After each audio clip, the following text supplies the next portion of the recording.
नागपूरच्या हिंसाचारामध्ये नावानिशी आरोपी करण्यात आलेल्या 51 जणांमधील जवळपास अर्धे लोक हे त्या भागापासून बरेच दूर राहणारे आहेत असं तपासात समोर आलंय।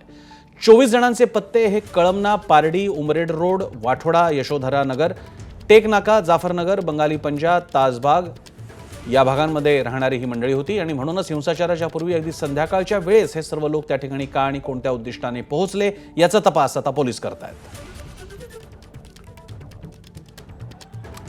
रजत वशिष्ठ आपले प्रतिनिधी अधिक माहिती देत आहेत। रजत, हा विषय अनेकांनी बाहेर मांडायचा प्रयत्न केला होता की बाहेरचे लोक येऊन या भागात गोंधळ घालतायत, हिंसा करतायत, आता त्यालाच पुष्टी मिळते, काय अधिक माहिती आहे? नक्कीच FIR मध्ये ज्या 51 लोकांचे नावानिशी नाव नोंदवण्यात आलेले आहेत त्यांचे जर पत्ते तपासले तर जवळपास 24 लोक जे आहेत, जो प्रभावित क्षेत्र होता जिथे दंगल सदृश स्थिती निर्माण झालेली होती त्या प्रभावित क्षेत्राच्या बराच लांब राहणारे आहे, अगदी अनेक किलोमीटर लांबपर्यंत जे भाग आहेत त्या ठिकाणातून लोक त्या ठिकाणी पोहोचले होते आणि त्यांनी तिथे गोंधळ घातला आहे का असं ते FIR मधील पत्त्यांवरून आपल्याला लक्षात येते।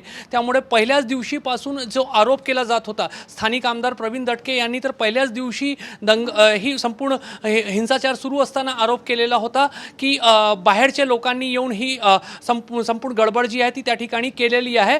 आता 51 पैकी जर 24 लोक बऱ्याच लांब अंतरावरचे होते, जरी ते नागपूरच्या वेगवेगळ्या वस्त्यांमधले असले तरी बऱ्याच लांब अंतरावरचे होते आणि संध्याकाळच्या वेळेस ते मध्य नागपूरमध्ये त्या ठिकाणी का पोहोचले होते, कोणत्या उद्दिष्टाने पोहोचले होते, हा आता तपासाचा विषय राहणार आहे। खरं पाहिलं तर आज दुपारी विश्व हिंदू परिषदेचे जे महाराष्ट्र प्रांत मंत्री गोविंद शेंडे ज्यांच्या नेतृत्वात आंदोलन झालं होतं आणि त्यांच्या नेतृत्वातल्या आंदोलनावरही आरोप लागलेले होते की त्यामुळे एक वादाची ठिणगी पडली। त्यांनी पण एक आरोप केला की एक स्थानिक धार्मिक स्थळ आहे, त्या स्थानिक धार्मिक स्थळाच्या जवळ संध्याकाळच्या वेळेला नेहमी जेवढे लोक असतात त्याच्यापेक्षा जास्त संख्येने लोक आले होते, त्यामुळे ते कोण लोक होते हा तपास केला पाहिजे अशी त्यांनी मागणी केली आहे। त्यामुळे हे जे 51 पैकी अर्धे म्हणजे 24 लोक जे आहेत ते अनेक किलोमीटर लांबचे असताना कोणत्या उद्दिष्टाने त्या ठिकाणी पोहोचले होते हा एक तपासाचा विषय आहे। आणि हे जे काही वस्त्या ज्यांचं नाव उल्लेख तुम्ही केला आहे ह्या सगळ्या वस्त्या प्रभावित क्षेत्राच्या चारही बाजूने